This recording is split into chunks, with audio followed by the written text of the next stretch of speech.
aqui neste capítulo eu procurei dar bastante ênfase aos tipos, estratégias, tecnologias de armazenamento de dados, algo que é crítico dentro do universo da engenharia de dados. Eu não falei ainda sobre o processamento, porque eu vou deixar para explicar isso para você dentro do contexto de sistemas distribuídos. Só que antes eu preciso fazer o que então?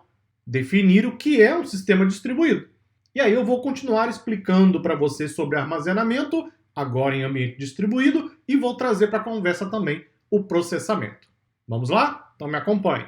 Eu vou começar definindo o que é um sistema distribuído de uma maneira bem didática para ajudar você a compreender de forma muito clara. Isso vai ser importante principalmente para quem nunca viu esse conceito antes na vida. Vamos lá. Considere um único servidor, um único computador, ok?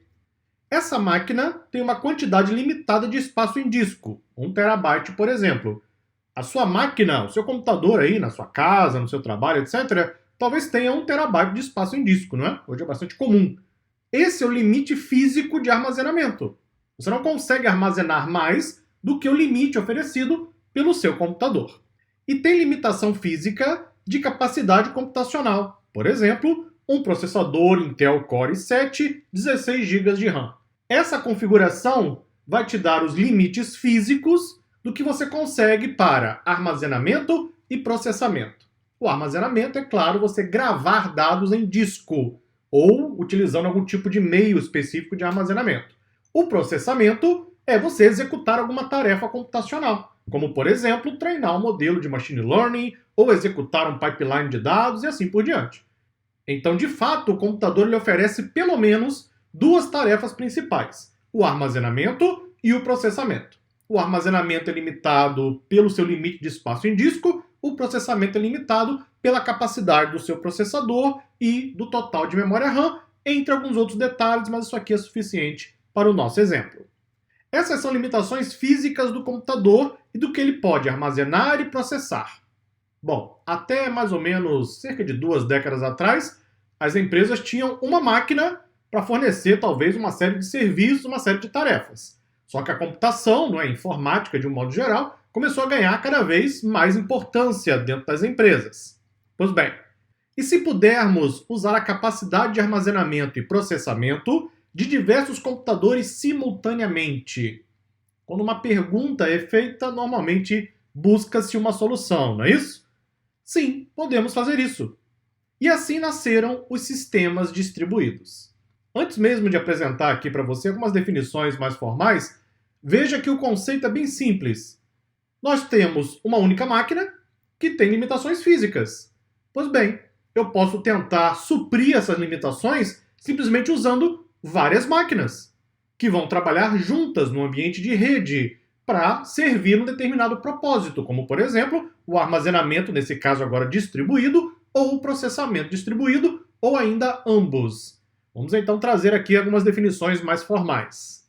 Um sistema distribuído é uma rede de computadores que trabalham juntos como um único sistema e que pode ser usado para armazenamento, para processamento ou para as duas tarefas simultaneamente. Eu não preciso criar uma rede, um sistema distribuído, só para armazenamento ou só para processamento. Embora isso seja possível, eu posso criar um sistema que permita executar as duas tarefas. Observe lá no início da frase que eu tenho assim, um sistema distribuído é uma rede de computadores. Se as máquinas serão usadas de maneira simultânea, as máquinas têm que se comunicar entre si. Então estarão em uma rede de computadores. Pode ser uma rede interna na empresa, pode ser uma rede no ambiente em nuvem, pode ser uma rede híbrida, onde eu tenho parte local e parte em nuvem, mas as máquinas vão precisar se comunicar. Para isso eu preciso de um ambiente de rede também. Esses sistemas são projetados para compartilhar recursos e cargas de trabalho entre vários computadores, permitindo que eles dimensionem e lidem com cargas de trabalho maiores do que um único computador poderia fazer sozinho. O conceito é realmente simples. Se eu tenho limitações físicas em uma única máquina, eu tento superar essas limitações simplesmente trabalhando com várias máquinas de maneira simultânea. É essa a ideia. Os sistemas distribuídos são frequentemente usados para fornecer serviços como armazenamento de arquivos, gerenciamento de banco de dados ou computação distribuída e podem ser encontrados em uma variedade de contextos, incluindo aplicações web, computação em nuvem, simulações científicas e, claro, engenharia de dados. Existem muitas abordagens diferentes para projetar e implementar sistemas distribuídos, e a arquitetura e o design específicos de um determinado sistema dependerão das necessidades e objetivos do sistema. Não tem uma única solução para o sistema distribuído, ok? De fato, eu tenho diversas arquiteturas possíveis, que vem evoluindo, inclusive, aí, ao longo do tempo, principalmente em engenharia de dados. Eu vou escolher a arquitetura ideal de acordo com o problema, necessidades, capacidade financeira também da empresa, não é?